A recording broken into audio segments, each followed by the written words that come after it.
One huge mistake you can make is procrastination while studying for the ground and the knowledge portion of everything that you need to know to become a pilot. It's real easy to get geeked up and ready and hyped up to jump in the airplane and fly and having fun on the controls. That's the fun part. Usually people don't need any extra motivation to do that.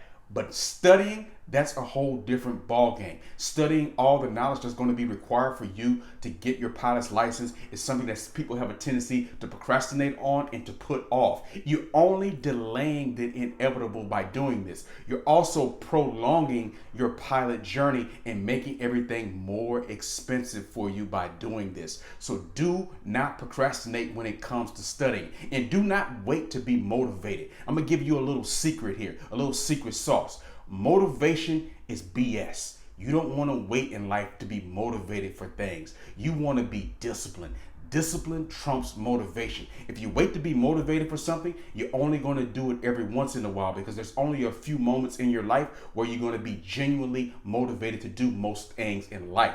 You have to do it when you don't have any motivation, when you don't feel like it, and that requires discipline. So I implore you to be as disciplined as you possibly can. Put in certain mechanisms and systems in your life so you can remain disciplined when it comes to your studying. Whether that's something like you block off a certain amount of time every day to crack open the book, watch a video here or there, 100 videos on this channel. Everything that you need to know for you to become a pilot, watch one a day, and you can get through that knowledge portion very, very quickly, and it can make everything more easy to understand. It also make your flying better, because remember, it requires all this knowledge for you to be a great pilot. So don't procrastinate on this area and make studying one of your number one priorities. And this is a mistake that can be easily avoided and help you get that pilot's license.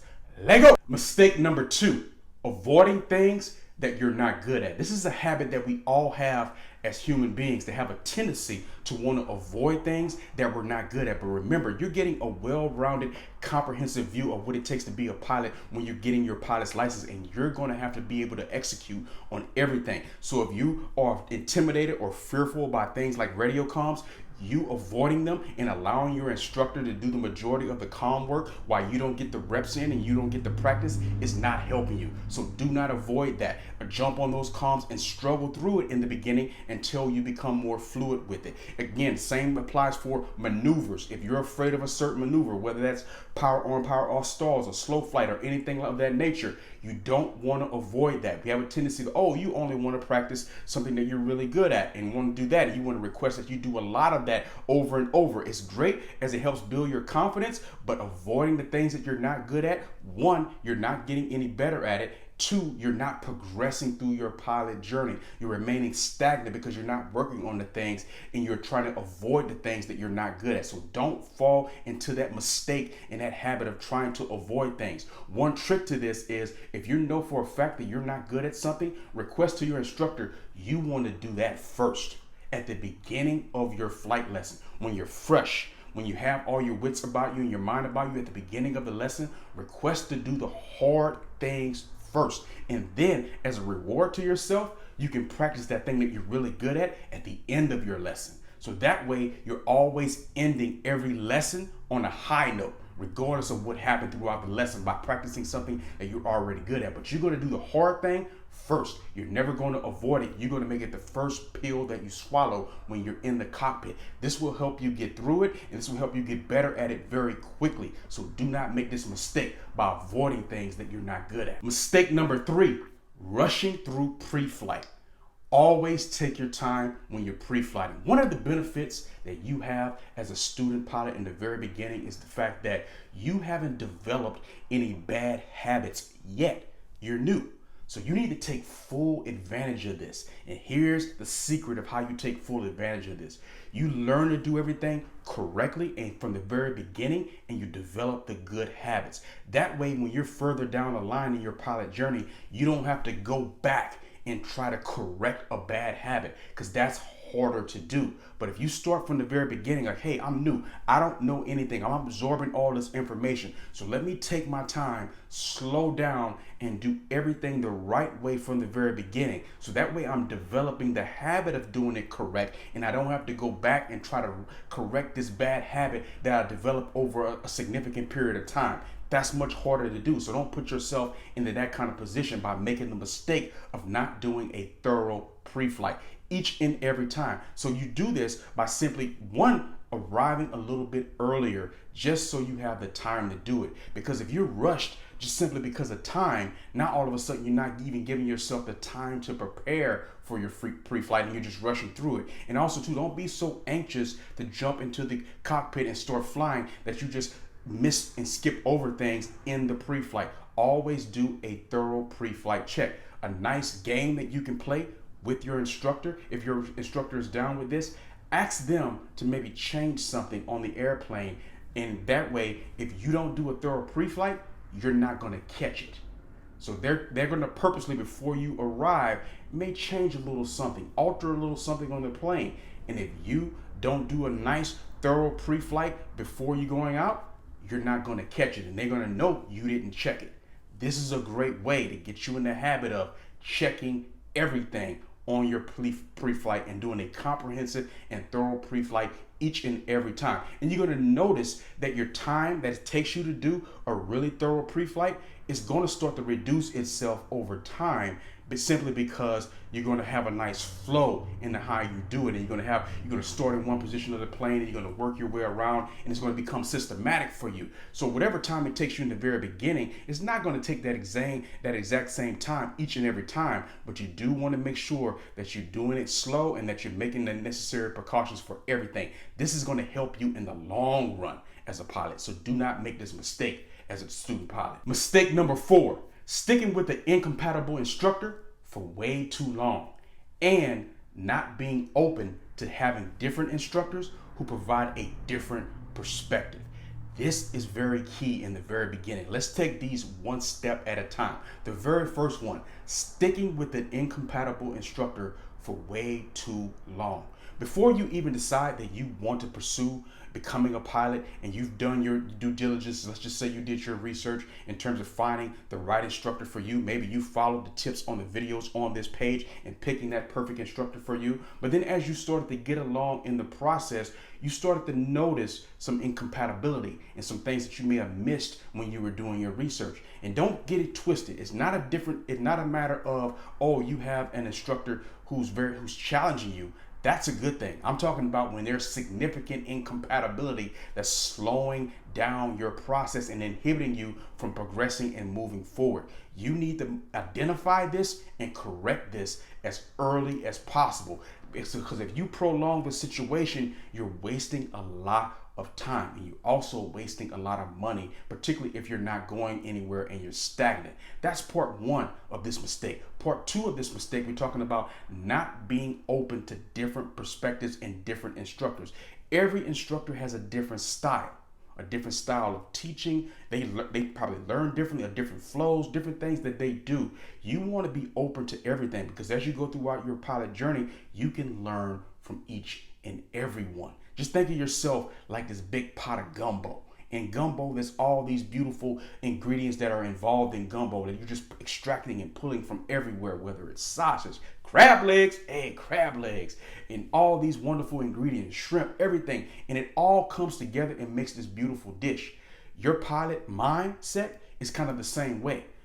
You learn a little bit from this instructor, and a little bit from that instructor, and a little bit from this one. This one has a different style. Learn from this one. And you're taking that all in, adding your own flavor and style to it. And overall, it can make you a better pilot. So don't have tunnel vision where you just refuse to open your mind up to another perspective and another way of doing things. And definitely do not prolong the situation if you find yourself in an incompatible situation. Hey, some people it's just gonna gel perfectly with, and some people you're going to have maybe that incompatibility. That's all part of life. But you need to diagnose this early on and make sure you're doing it and it's genuine, and it's not just the mere fact that your instructor is hard on you or challenging you in some way. Let there be significant and genuine incompatibility there before you decide to make a move, but don't prolong it. Mistake number 5, letting life's obstacles get in the way of your dream of becoming a pilot and learning to fly.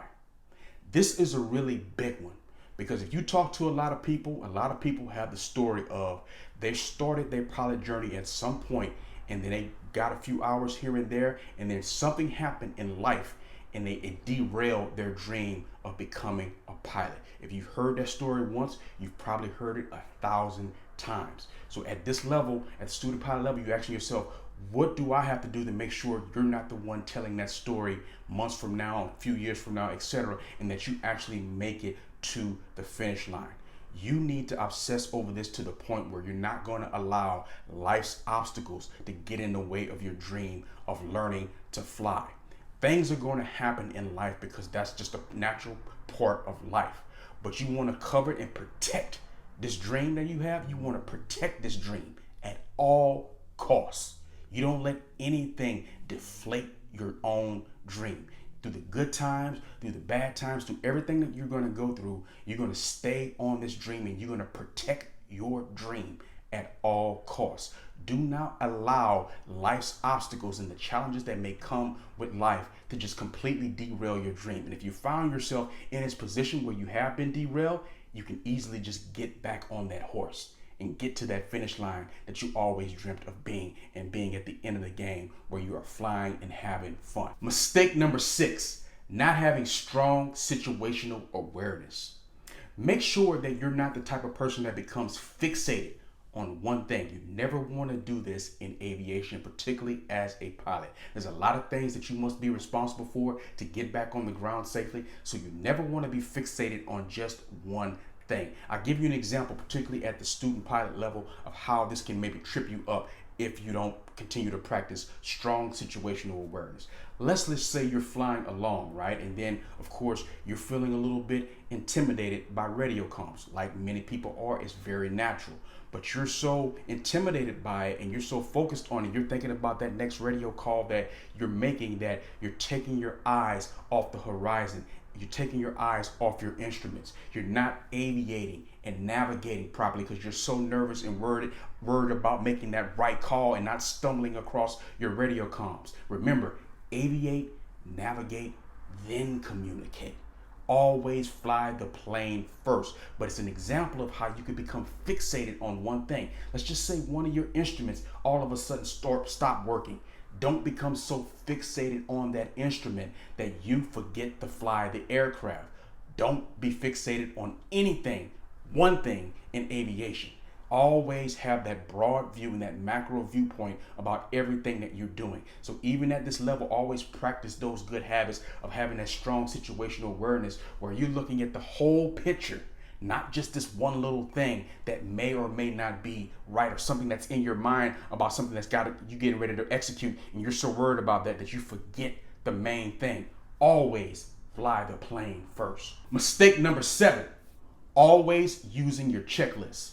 You know, there's a myth that everyone believes that pilots are so smart, but in the world of aviation, you don't have to be smart because there's a checklist for everything, literally everything. Starting the aircraft, taxiing, run up, take off, cruise, pre-landing, land, everything. There's a checklist for literally every aspect of aviation. You need to make sure a strong practice to use these checklists for everything that you're doing.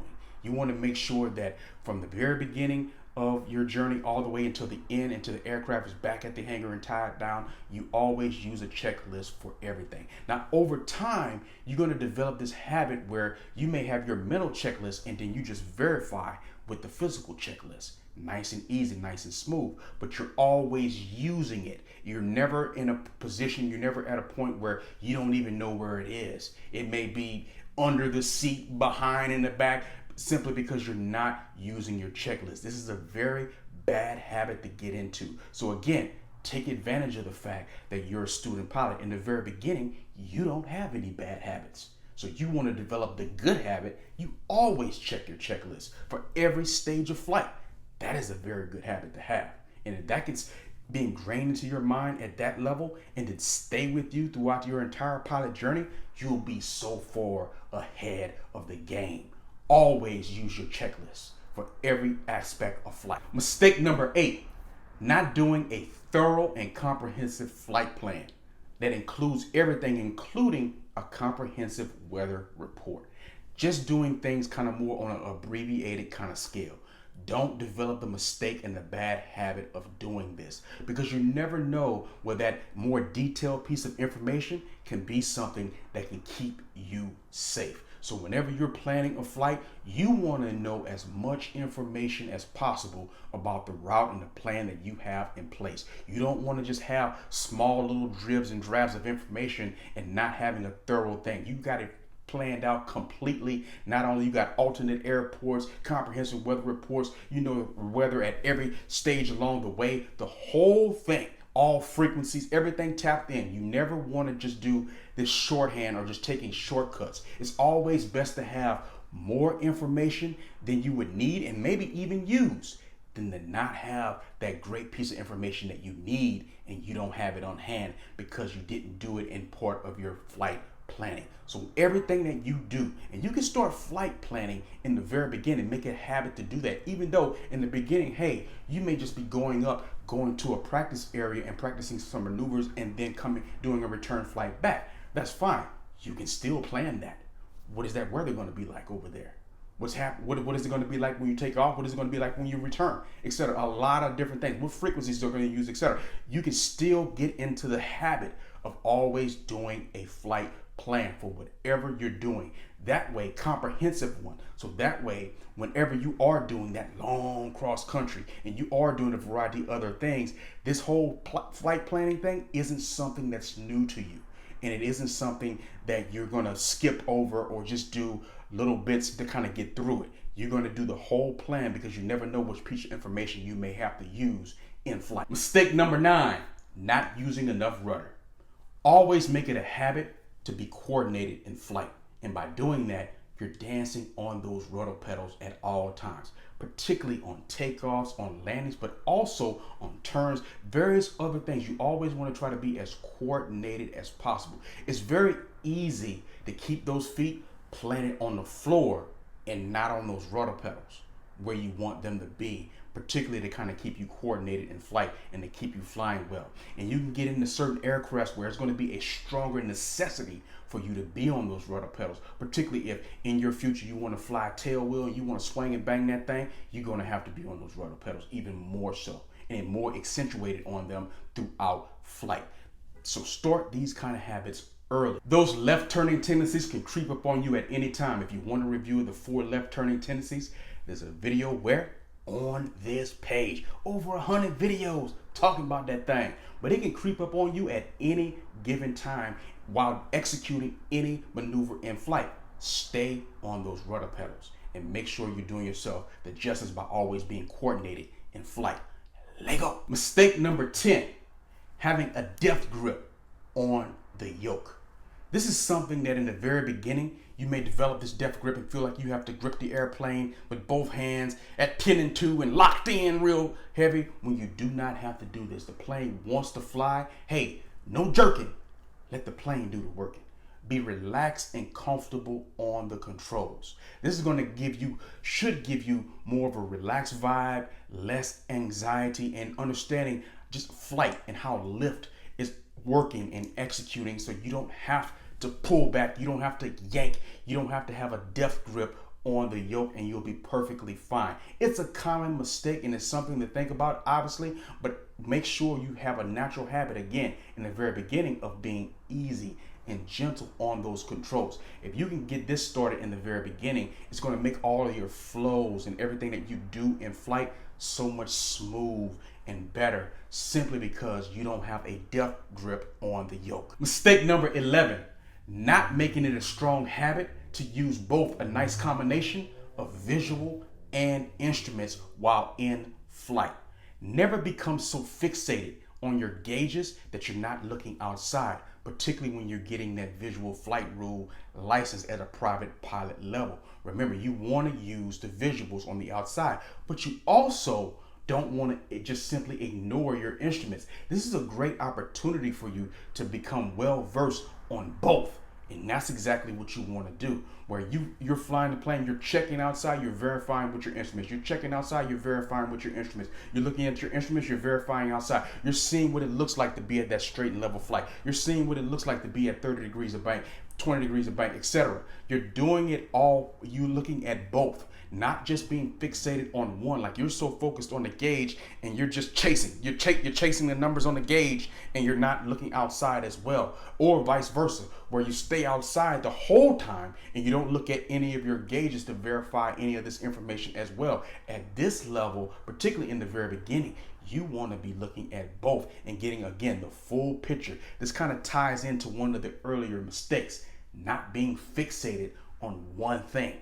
You want the full picture of using all of the tools and all of the resources that are at your disposal so you can get the most out of your being the best pilot that you can be. This can help you in all situations. Mistake number 12, and this is a really big one, when you allow one mistake to kill your whole vibe. Never do this. Throughout life, you're always going to make mistakes. That's life. But if you're the type of person that allow that mistake to kill your whole vibe, where everything just goes downhill in the flight from that point on because you made that mistake, you want to get this under control, and you do not want to become this kind of person or pilot. Just because you made a mistake doesn't mean that the rest of the flight cannot be fantastic, but you have to have the right mindset for this to overcome any kind of mistake and not letting it kill your vibe. Do not let your mistakes kill your vibe. Learn from it and keep it moving in terms of the positive mindset to get yourself back on the ground safe. This can be very difficult to do in the very beginning because you want everything to be perfect. You want to do this and you want to do that, but also too, just also keep in mind you're still learning, as we all are still learning, because we never stop learning as a pilot or as a human being. So make sure that you don't allow a mistake to kill your vibe. These are 12 mistakes that we as pilots make and how we can avoid all of them. Subscribe to this channel one time.